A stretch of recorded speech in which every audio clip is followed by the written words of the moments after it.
نحمده ونصلي على رسوله الكريم اللهم صل على سيدنا ومولانا محمد النبي الأمي وعلى آله وأصحابه وبارك وسلم۔ میرے معزز خواتین و حضرات، ہمارا آج کا درس سورۃ الدخان سے ہے۔ حامیم والکتاب المبین انا انزلناہ فی لیلۃ مبارکۃ انا کنا منذرین۔ یہ صورت بھی ان 7 صورتوں میں جنہیں حوامیم یا آل حامیم کہا جاتا ہے انہی میں سے ہے۔ اس کی تیسری آیت انا انزلناہ فی لیلۃ مبارکہ انا کنا منذرین، یہاں ایک بات کو اچھی طرح سمجھیں۔ قرآن مقدس کا نزول 2 مرتبہ ہوا ہے، یعنی 2 مرتبہ نازل ہوا۔ ایک دفعہ لوح محفوظ سے آسمان دنیا پر، اور دوسری مرتبہ آسمان دنیا سے حضور علیہ السلام کے قلب مبارک پر، جیسا کہ قرآن میں ہے فَإِنَّهُ نَزَّلَهُ عَلَى قَلْبِكَ۔ لوح محفوظ سے آسمان دنیا پر جو قرآن کریم نازل ہوا وہ صرف لیلۃ القدر کی ایک ہی رات میں پورا نازل ہوا، جس کا ذکر 30ویں پارے کی سورۃ قدر میں ہے انا انزلناہ فی لیلۃ القدر وما ادراک ما لیلۃ القدر میں ہے۔ پھر آسمان دنیا سے حضور علیہ السلام کے قلب اطہر پر تھوڑا تھوڑا کر کے 23 سال کے عرصہ میں مکمل نازل ہوا۔ اس لیے عام طور پہ جب لفظ انزلنا آتا ہے تو اس کا مطلب ہوتا ہے لوح محفوظ سے آسمان دنیا پر نزول، اور جب لفظ نزلنا ہو تو اس کا معنی ہوتا ہے آسمان دنیا سے حضور علیہ السلام کے قلب اطہر پر نزول۔ کیونکہ یہ عربی گرامر کے الگ الگ الفاظ ہیں، ایک ہے انزل ینزل انزالا باب افعال۔ باب افعال کا استعمال وہاں ہوتا ہے جہاں نزول ایک ہی دفعہ ہو، یعنی دفعتاً واحدہ، اور نزل ینزل تنزیلا باب تفعیل کا استعمال وہاں ہوتا ہے جہاں نزول تدریجاً ہو، آہستہ آہستہ ہو، تھوڑا تھوڑا ہو۔ تو لوح محفوظ سے آسمان دنیا پر چونکہ ایک ہی دفعہ نازل ہوا، اس لیے لفظ انزلنا سے اسے تعبیر کیا گیا، اور آسمان دنیا سے آپ علیہ السلام کے مبارک دل پر تھوڑا تھوڑا 23 سال میں نازل ہوا، اس لیے اسے نزلنا سے تعبیر کیا گیا۔ باقی آسمانی کتب جو ہیں وہ چونکہ ساری کی ساری ایک ہی دفعہ نازل ہوئی ہیں، اس لیے ان پر لفظ انزلنا کا استعمال ہوا ہے۔ 14ویں پارے کی پہلی سورت، اس میں ایک آیت ہے انا نحن نزلنا الذکر وانا لہ لحافظون۔ تو ہم کہتے ہیں کہ یہاں اللہ رب العزت نے قرآن کریم کی حفاظت کی ذمہ داری لی ہے، اور اس کی دلیل یہی آیت ہے۔ تو اس پہ وہ کچھ لوگ اعتراض کرتے ہیں، خصوصاً یہودی اور عیسائی وغیرہ، کہ اس آیت میں قرآن کا لفظ نہیں ہے بلکہ ذکر کا لفظ ہے۔ جس طرح ذکر کا لفظ قرآن پر بولا جاتا ہے، اسی طرح ذکر کا لفظ تورات، انجیل، زبور پر بھی بولا جاتا ہے۔ تو اس کا جواب ہم یہ دیتے ہیں کہ دیکھیے، تورات، زبور، انجیل کو ایک ہی دفعہ اکٹھا نازل کیا گیا، اور قرآن کریم کو تھوڑا تھوڑا کر کے نازل کیا گیا۔ جس کتاب کو تھوڑا تھوڑا نازل کیا جائے تو وہاں نزلنا آتا ہے، اور جس کو ایک ہی دفعہ نازل کیا جائے وہاں انزلنا آتا ہے۔ اب یہاں انا نحن نزلنا الذکر میں نزلنا ہے، اس سے معلوم ہوا کہ یہاں ذکر سے عام ذکر مراد نہیں، بلکہ یہاں ذکر سے خاص ذکر قرآن کریم مراد ہے۔ اس پر پھر وہی اعتراض کرتے ہیں جس کا جواب پہلے ہو چکا، لیکن چونکہ وہ ہر بندہ نہیں سمجھتا اس لیے دوبارہ عرض کر دیتے ہیں۔ وہ کہتے ہیں کہ انا انزلناہ فی لیلۃ القدر میں قرآن کے بارے میں انزلنا کا لفظ ہے۔ تو ہم نے اس کا جواب پہلے بھی دیا ہے اور اب بھی دیتے ہیں، کیونکہ قرآن مجید 2 دفعہ نازل ہوا۔ لوح محفوظ سے آسمان دنیا پر ایک ہی دفعہ بیک وقت نازل ہوا، تو اس لیے لفظ انزلنا وہاں بولا گیا ہے۔ پھر آسمان دنیا سے حضور علیہ السلام کے قلب اطہر پر فَإِنَّهُ نَزَّلَهُ عَلَى قَلْبِكَ تھوڑا تھوڑا کر کے نازل ہوا، اس لیے یہاں لفظ نزلنا ہے، لہذا اس میں کوئی اشکال کی بات نہیں ہے۔ اسی صورت کی پہلی آیت میں لفظ آیا تھا مبارکہ، فی لیلۃ مبارکہ۔ اب یہ مبارک رات تھی، برکت والی رات تھی۔ تو برکت کیا ہے؟ پہلے بھی اس کے بارے میں مختصر عرض کیا تھا۔ برکت یہ ہے کہ چیز تھوڑی ہو، اس کا فائدہ زیادہ ہو، اور کثرت یہ ہے کہ ہو بہت زیادہ چیز، ہو بہت زیادہ، لیکن اس کا جو ہے وہ فائدہ کم ہو، اس کا فائدہ کم ہو. تو اس لیے اللہ سے برکت مانگنی چاہیے، کثرت نہیں مانگنی چاہیے. اسی طرح اسی صورت کے اندر انا انزلناہ فی لیلۃ مبارکۃ انا کنا منذرین، یہ مبارک رات، اس سے مراد لیلۃ القدر کی رات ہے، کیونکہ دوسری جگہ صراط کے ساتھ جیسے میں نے شروع میں آیت پڑھی انا انزلناہ فی لیلۃ القدر سے اس کی وضاحت ہو گئی ہے، اس سے کوئی الگ رات مراد نہیں ہے بلکہ وہی لیلۃ القدر کی رات مراد ہے. اسی صورت میں کچھ آگے چل کر فارتقب یوم تأتی السماء بدخان مبین، اے پیغمبر اس دن کا انتظار کریں جس دن آسمان سے ایک کھلا دھواں آئے گا. تو دخان مبین سے کیا مراد ہے؟ اس بارے میں کئی اقوال ہیں. پہلا قول یہ ہے کہ حضور صلی اللہ علیہ وسلم جب مکہ میں تھے، آپ نے قریش مکہ کو اسلام کی دعوت دی، انہوں نے نہ مانا بلکہ آپ کو تکالیف دی. اس پر آپ علیہ السلام نے بددعا کی کہ مکہ پر، اہل مکہ پر سخت قحط پڑا، اور اتنا سخت شدید قحط تھا کہ لوگ ہڈیاں اور مردار کھانے پر مجبور ہو گئے. لوگ آسمان کی طرف دیکھتے تھے تو بھوک کی وجہ سے انہیں دھواں دھواں سا نظر آتا تھا. تو یہ لوگ وہاں سے چل کر حضور علیہ السلام کی خدمت میں حاضر ہوئے اور آ کر عرض کیا کہ آپ دعا کریں ہمارا قحط ختم ہو جائے تو ہم ایمان لے آئیں گے. آپ علیہ السلام نے دعا فرمائی، قحط ختم ہو گیا، لیکن وہ پھر بھی ایمان نہ لائے. اس قحط کو دخان یعنی دھوئیں سے تعبیر کیوں کیا گیا ہے؟ اس کی وجہ یہی ہے جب آدمی کو سخت بھوک اور پیاس لگی ہو تو آنکھیں دھندلا جاتی ہیں، اسے ہر طرف دھواں نظر آتا ہے، صاف صاف کوئی چیز نظر نہیں آتی، اس لیے اس کو بھی دخان سے تعبیر کیا. دوسرا قول مفسرین کا یہ ہے کہ اس سے مراد ایک خاص نشانی ہے قیامت کی. قرب قیامت میں ایک دھواں نمودار ہوگا جو سارے لوگوں کو ڈھانپ لے گا. تو دخان مبین کے دونوں معنی اور دونوں تفسیریں ٹھیک ہیں، ان میں کوئی آپس میں تضاد نہیں ہے، تقابل نہیں ہے. مکہ مکرمہ میں جو قحط آیا وہ مراد لیں، یہ بھی ٹھیک ہے. قیامت کی علامات میں سے اسے ایک علامت سمجھیں، یہ بھی ٹھیک ہے. اس سے تھوڑا آگے چل کر پھر فرعون کا ذکر ہے کہ ہم نے فرعون کی قوم کو آزمایا، ان کے پاس ہمارے رسول آئے، حضرت موسیٰ علیہ السلام آئے، سمجھایا، لیکن اس نے کسی کی بات نہ مانی. اللہ فرماتے پھر کیا ہوا؟ بالآخر ہم نے انہیں تباہ و برباد کر دیا.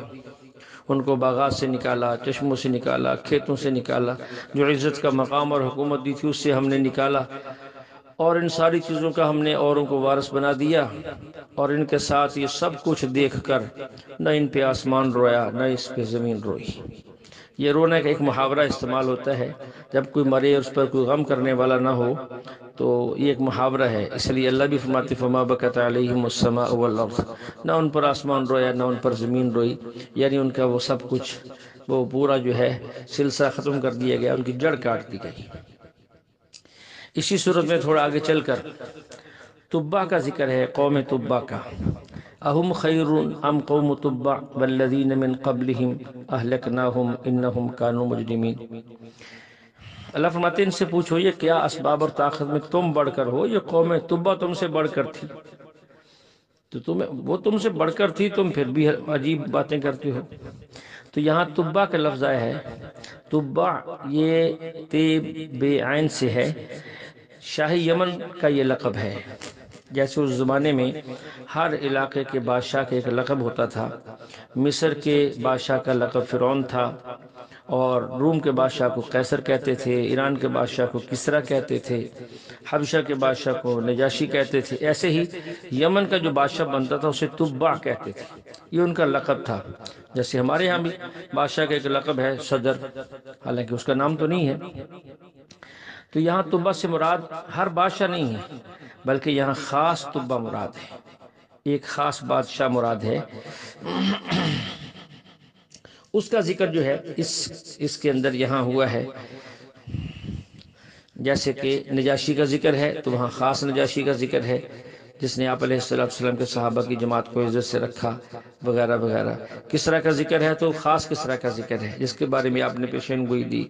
قیصر کا ذکر ہے تو وہ خاص قیصر ہے، عام قیصر مراد نہیں ہے، تو یہاں بھی خاص طبع مراد ہے۔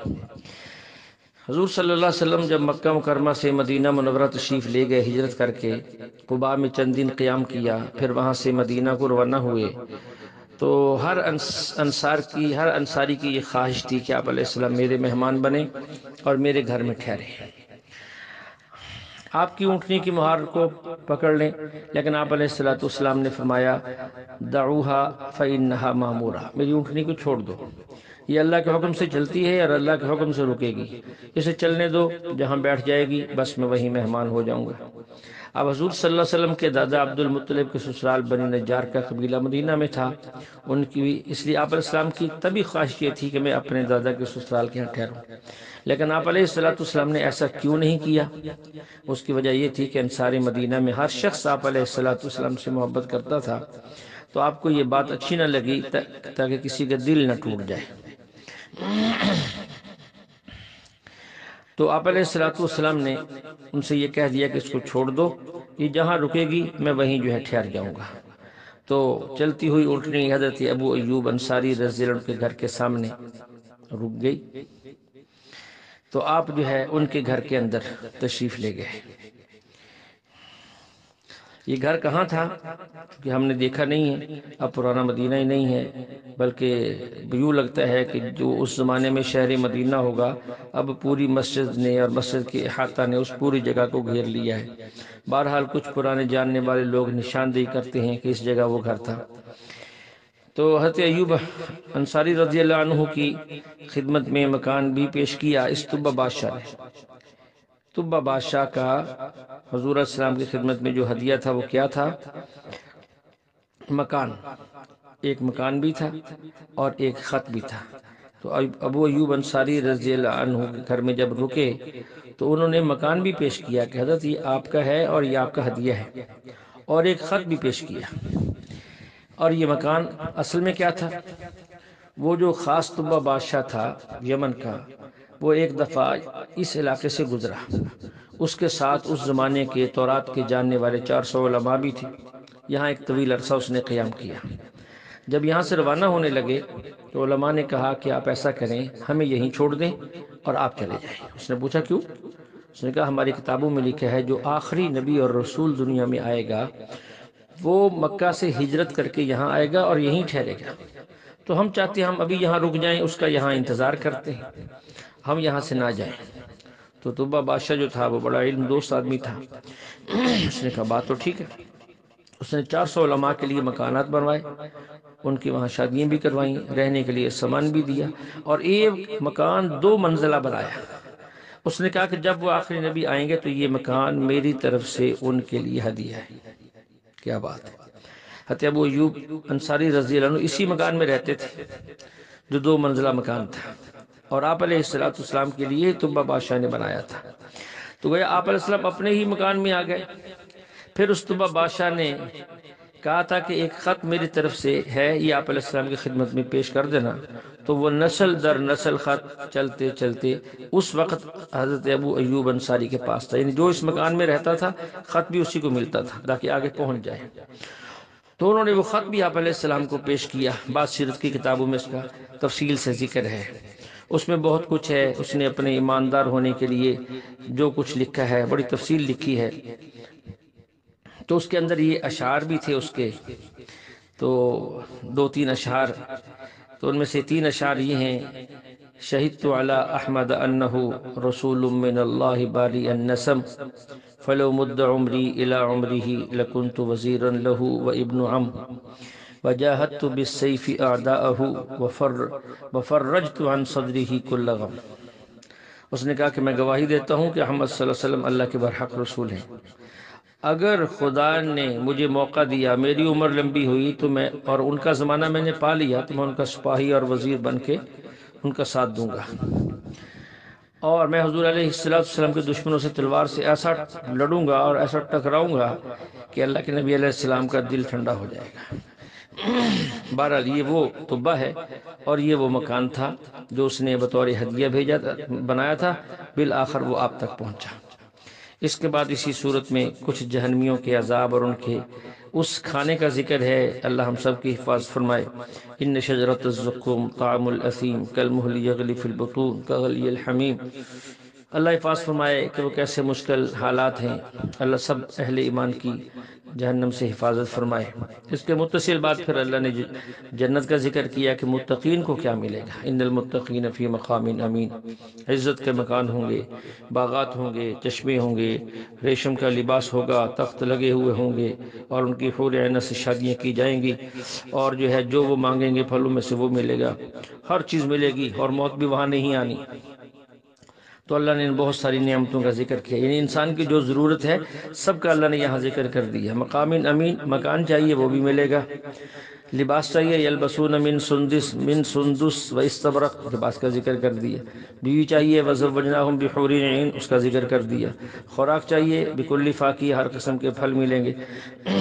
امن چاہیے، آمنین، امن ہوگا، پریشانی کوئی نہیں ہوگی۔ اور آدمی ڈرتا ہے کہ موت نہ آ جائے، فرمایا لا یذوق فیہا الموت الا الموت الاولی، وہ دوبارہ موت نہیں آنی، جو آنی تھی بس وہ آ چکی ہے۔ اسی طرح اسی صورت میں کچھ آگے چل کر فإنما یسرناہ بلسانک لعلہم یتذکرون، کہ ہم نے قرآن کو آسان کر دیا ہے تاکہ آپ لوگوں کو سمجھا سکیں۔ بعض لوگوں کو اس سے غلط فہمی ہوتی ہے کہ قرآن بڑا آسان ہے، ہم چاہیں گے تو خود ہی سمجھ لیں گے، خود ہی پڑھ لیں گے، خود ہی ترجمہ دیکھ لیں گے۔ یہ علماء ایسے ہی لوگوں کو منع کرتے ہیں قرآن بڑا مشکل ہے، اللہ تو کہتے ہیں قرآن آسان ہے۔ وَلَقَدْ يَسَّرْنَا الْقُرْآنَ لِلذِّكْرِ فَهَلْ مِن مُدَّكِرٍ، قرآن بڑا آسان ہے۔ دیکھیں دو باتیں ہیں، قرآن آسان بھی ہے، قرآن مشکل بھی ہے۔ آسان کس کے لیے ہے؟ جس نے سیکھا ہو اس کے لیے آسان ہے، اور جس نے نہیں سیکھا اس کے لیے مشکل ہے۔ آپ تو اس کو دنیاوی چیزوں پہ دیکھ لیں، جس نے جہاز اڑانا سیکھا اس کے لیے جہاز چلانا آسان، اور جس نے سائیکل نہیں سیکھی اس کے لیے سائیکل چلانا مشکل۔ اگر کسی نے سیکھا ہے تو آسان ہے، اگر نہیں سیکھا تو مشکل ہے۔ اسی طرح دوسرا سمجھیں، قرآن کریم کے اندر دو قسم کے عنوان ہیں، ایک ہے واعظ و نصیحت، عام سے سادہ سادہ باتیں، واقعات اور جنت اور جہنم کے حالات کا ذکر، یہ آسان ہے، ہر بندہ اس کو سمجھ سکتا ہے۔ اور ایک قرآن پاک کے علمی مضامین ہیں، اور علمی مضامین میں بھی پھر دو قسمیں ہیں۔